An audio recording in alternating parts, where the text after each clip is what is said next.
In ancient Egypt, a pharaoh was considered a god. He considered himself a god as well. There are many problems when considering Egyptian history.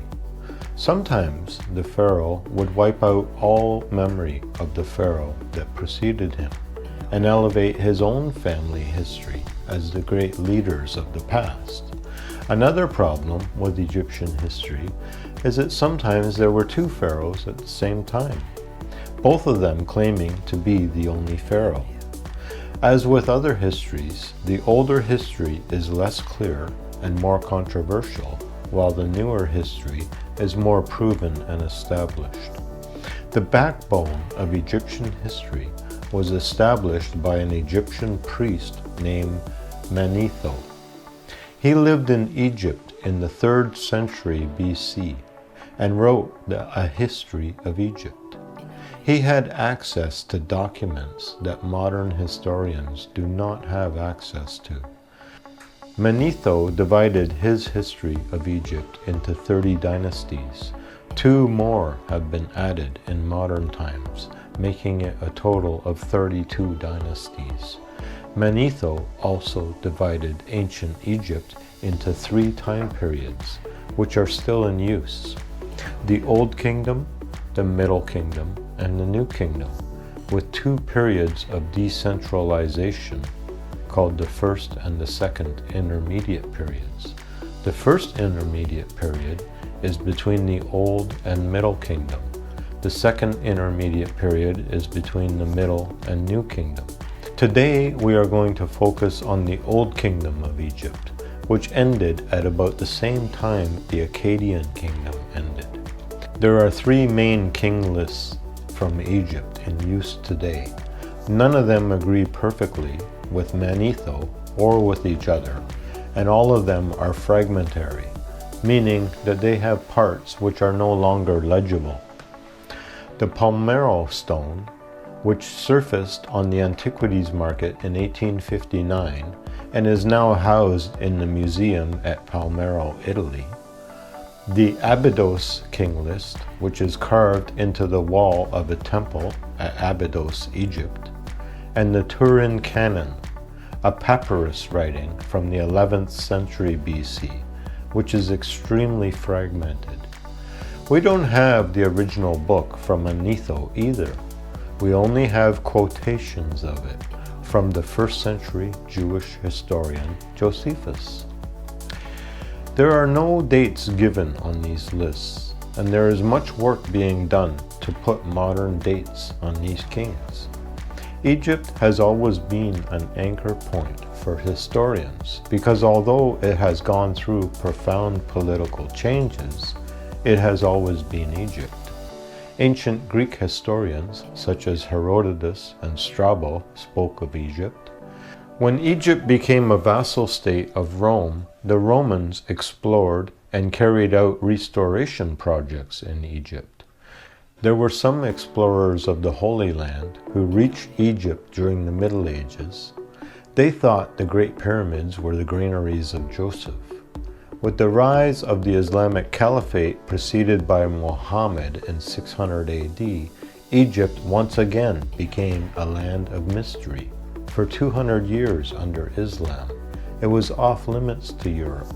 It is controversial how much of Egypt's history was destroyed under the Caliphate, who considered it idolatry. Modern Egyptology began with the invasion and conquest of Egypt by the French general Napoleon Bonaparte. This general, who was soon to rule France and conquer Europe, was interrupting British trade with India.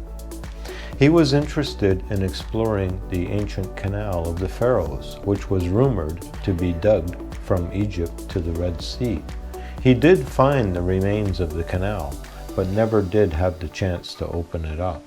He was looking for a trading advantage over the British Empire at that time. From that time, countless books about Egypt began to be produced in Europe.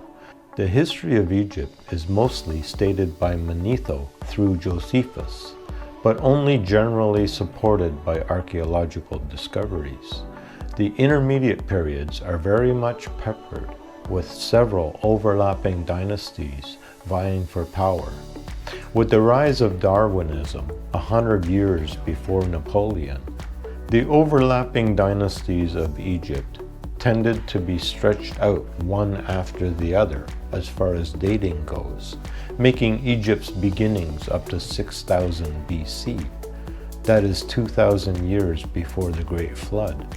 Generally today, evolutionists place the first dynasty of Egypt at 3100 BC, which ends the prehistoric period, while creationists place its first dynasty shortly after the Great Flood at 2700 BC, which ends the pre-flood period.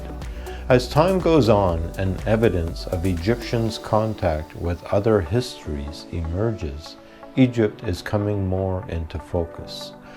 Changing accepted history is a long, slow process. Giving dates to these ancient pharaohs is not easy, and changing accepted norms is even harder. One thing is a fact, much of it is guesswork and really unknown by fact. With all of that in mind, let's look at the accepted history of Egypt. The first 6 dynasties of Egypt are named the Old Kingdom period. The Old Kingdom period came to an end at approximately 2180 BC, which coincides with the end of the Akkadian dynasty. The first Egyptian dynasty is attributed to Manetho, who founded the city of Memphis on the lower Nile River. Re was one of many forms of sun worship in Egypt. There were also lesser deities such as the cow, jackal, beetle, falcon, and moon. Anything which inspired awe or was needed for man's nourishment was deified in some way, but the sun was generally regarded as the source of all life. Re, the sun god, was believed to sail through the sky each day to judge the living, and to sail through the underworld each night to judge the dead. There are also several legends of how the gods gave birth to other gods, the elements of air, water, and land. During the Old Kingdom period, the way the crown of the pharaoh worked was the one on the left, the red one, was the crown of Lower Egypt in Memphis, and the crown on the right, the white one, was the crown of Upper Egypt in Thebes. And when you put the two crowns together, then you have the unified Egypt, and that's the crown of the Old Kingdom. The more popular headdress with the long sides and the cobra on the forehead, like King Tut or the Sphinx, came into use during the Middle Kingdom period. During the Old Kingdom of Egypt, the Great Society of Egypt was still developing as a power and had not yet clashed with the developing powers of the Middle East. The Egyptians were struggling against the Libyans to the west and the Nubians of the Upper Nile to the south for domination during this time. Egypt is generally divided in two, Upper Egypt and Lower Egypt, according to elevation. The country surrounds the Nile River, with Nubia to the south in the Upper Nile region and Libya to the west. Oftentimes, Egypt has been divided into two centers of power, with a capital city in Upper Egypt called Thebes and a capital city in Lower Egypt called Memphis. The first and second dynasties were each a succession of 8 kings or pharaohs. During this time, Memphis was founded as the capital, and Upper and Lower Egypt were united into one nation. A government hierarchy was formed with Pharaoh at the top, then priests and nobility under him, craftsmen under them, and farmers at the bottom. Because the Nile River was very bountiful for fishing and farming and irrigation through canals, Egypt never had to look for resources from other nations. The tombs for these pharaohs are called mastabas. It's like the base of a pyramid with a flat top and sloping sides, with burial chambers in the earth below it.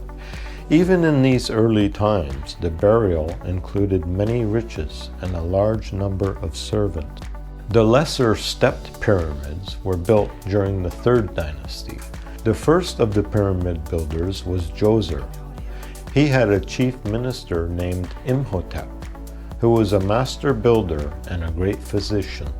It is supposed that this first step pyramid of Djoser began as a mastaba, but was then built upon developing the stepped pyramid design.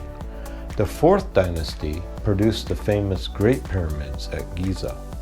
These pyramids, as most people know, are the subject of much speculation as to their purpose, from a porthole for the soul of the pharaoh to enter the spirit world, to a part of an intricate ancient machine which once powered the entire Earth system.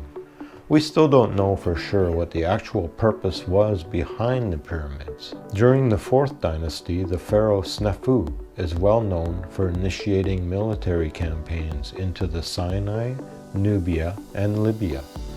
These pharaohs of the Fourth Dynasty were pushing the limits of their greatness, building bigger and better monuments and attempting to expand the kingdom. During the first four dynasties, the pharaoh was viewed as Re himself in bodily form and worshipped as the sun god. During the Fifth Dynasty, the pharaoh was reduced in rank to son of Re rather than Re himself. He was an earthly manifestation of the sun, but not the sun itself. This probably was due to hard-to-answer questions being asked. It is speculated that these changes were taking place because when a pharaoh died, he would take all of his riches with him. All of his servants would also die and be buried with him as well. The pyramids were getting larger and the burials as well were getting far more extravagant. This was at great cost to the state and to the people. This change from Pharaoh being Re to becoming the son of Re was an attempt to keep the people appeased that this was a worthwhile belief to keep alive. During the Sixth Dynasty, the cult of Osiris developed. Before this, only kings and elite were to go to the underworld after death, but Osiris offered a place in the afterlife to the people. This gave the Osiris cult the power to overshadow other cults over all of Egypt simply by the number of believers. It was also during the Sixth Dynasty that the Old Kingdom fell into decay and eventually fell apart, leaving leadership to local governors of city-states. This was probably due to the state going broke because of large, elaborate funerals. The pharaoh not leaving an inheritance but taking it with him, as it were, even servants and slaves. As Egypt's religion developed, the pharaoh became less godlike, and the common people were elevated in status by the Osiris cult. This also would lead to a decline in centralized government, as it became more apparent what the costs and benefits were to having a great pharaoh. Osiris was said to once be a good king of Egypt, the shepherd of his people, who was murdered by his brother Seth out of jealousy. Isis, the faithful wife of Osiris, resurrected Osiris as the ruler of the underworld, making him equal to Re, who ruled over the living, while Re lost the underworld to Osiris. Since Osiris ruled the underworld, it was no longer only the elite who would go to the afterlife. The Great Pyramids and mass killing of slaves was no longer necessary. The laymen had access to the underworld. The central government eventually crumbled. There was no spiritual need for Pharaoh, leading to the first intermediate period of city-states and local governors, which lasted for 140 years. It is interesting that the name Seth appears in the scenario of a brother murdering a brother over jealousy, because in the Genesis chapter 4 account of Adam and Eve, Cain killed Abel his brother out of jealousy, and God caused Cain to wander the earth as a fugitive. Adam and Eve then had a third son, Seth, who became the forefather of Noah. Now the question arises, did Moses get the idea from Egypt, or did the ancient Egyptians get the idea from Noah? This question has not yet been answered. The fact is that the stories from the book of Genesis are related to mythology from Egypt to Sumer and in places in between. The origins of these legends are still up for debate. We will tackle this issue with more detail in a later episode. We are still gathering the evidence. So now we've looked at the Old Kingdom of Egypt, Upper and Lower Egypt. Upper being Thebes because it's a higher elevation and the Nile River flows down towards Memphis. And we've pretty much covered the Middle East, or the biblical area of the Middle East, up to 2200 BC. That's 500 years after the flood of Noah. To go over the history, not much has changed except for the histories we just discussed in Egypt and the history of Mesopotamia, which started out with the Sumerian in the lower Mesopotamia, and the Amorru, which are the Amorites from the Canaanite tribes, migrated down the Euphrates River into Sumeria and eventually conquered it, becoming the Akkadian Kingdom. The Akkadian Kingdom ended at around 2200 BC.